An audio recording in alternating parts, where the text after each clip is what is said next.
केंद्रीय मंत्रिमंडल और सभी सांसदगण में डॉक्टर सुशील कुमार सिंह, सांसद श्रीमान चंद्रशेखर यादव, चंद्रवंशी जी, गया जी के अलावा औरंगाबाद, नवादा, जहानाबाद और अरवल से भी यहाँ बड़ी संख्या में लोग एनडीए के उम्मीदवारों को आशीर्वाद देने आए हैं। दूसरे जिलों के भी हजारों साथी डिजिटल माध्यम से हमारे साथ जुड़े हैं। मैं आप सभी का अभिनंदन करता हूं। भाइयों और बहनों, बिहार के चुनाव इस बार दो कारणों से अहम है। एक तो कोरोना महामारी के बीच ये दुनिया का पहला बड़ा चुनाव है जहां इतनी बड़ी संख्या में मतदान होने वाला है। इसलिए नजर इस बात पर है खुद को सुरक्षित रखते हुए बिहार लोकतंत्र को मजबूत कैसे करता है। दूसरा, ये चुनाव इस दशक में बिहार का पहला चुनाव है। एनडीए की जीत के साथ ये चुनाव इस दशक में बिहार की भूमिका को और मजबूत करेगा। साथियों, 90 के दशक में बिहार के लोगों ने, यहां के लोगों का कितना अहित किया गया, बिहार को अराजकता और अव्यवस्था के किस दलदल में धकेल दिया, ये आप में से अधिकांश ने अनुभव किया है। आज भी बिहार की अनेक समस्याओं की जड़ में 90 के दशक की अव्यवस्था है, कुशासन है। यहां अनेक युवा साथी हैं जो पहली बार वोट डाल रहे हैं या जिनका जन्म नई सदी में हुआ है। आपको अंदाजा नहीं है कि बिहार ने कितना लंबा रास्ता तय किया है। आज आप एक नए बिहार को बनते देख रहे हैं। बिहार में नई व्यवस्थाओं को बनते देख रहे हैं।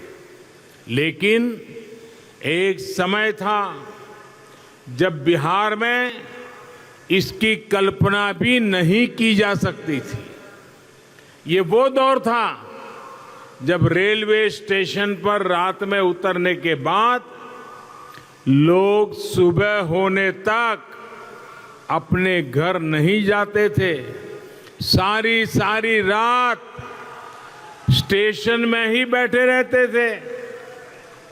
ये वो दौर था जब लोग गाड़ी नहीं खरीदते थे ताकि एक राजनीतिक पार्टी के कार्यकर्ताओं को उनकी कमाई का पता न चल जाए।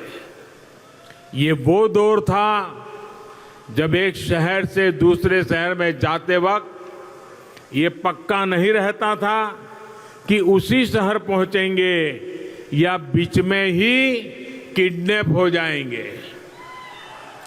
ये वो दौर था जब बिजली संपन्न परिवारों के घरों में होती थी। गरीब का घर दिए और ढीबरी के भरोसे रहता था। आज के बिहार में लालटेन की जरूरत खत्म हो गई है। आज बिहार के हर गरीब के घर में बिजली का कनेक्शन है, उजाला है।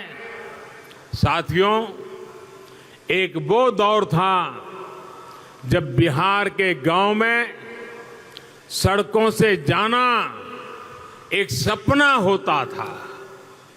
बड़ी बड़ी गाड़ियों का अंजर पंजर हिल जाता था।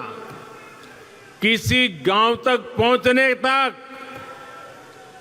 एक आज का समय है जब बिहार का करीब करीब हर गांव सड़क से जुड़ गया है।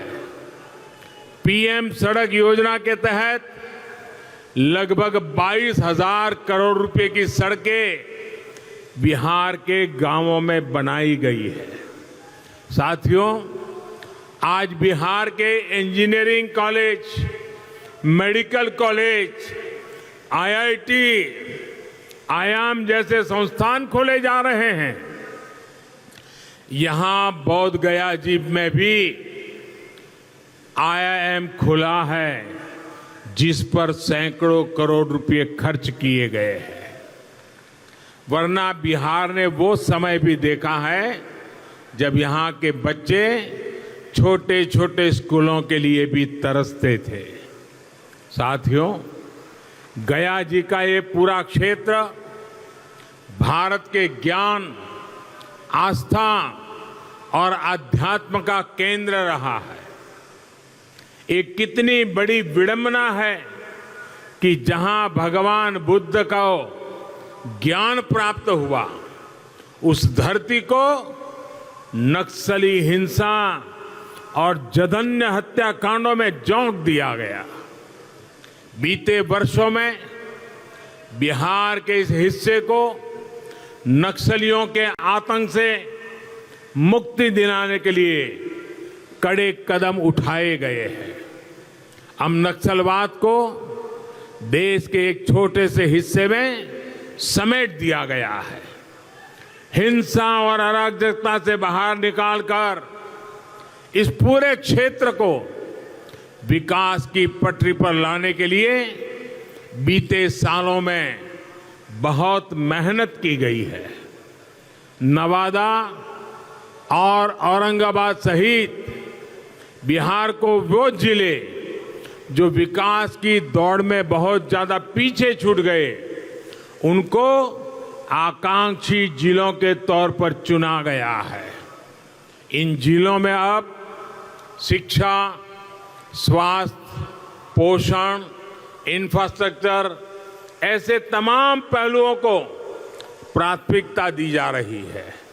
ऐसे में बिहार को फिर उस पुराने अंधकार में ले जाने की जो तैयारी की जा रही है, जो ललचाए बैठे कुछ लोग हैं, आपको उससे सावधान रहना है, सतर्क रहना है।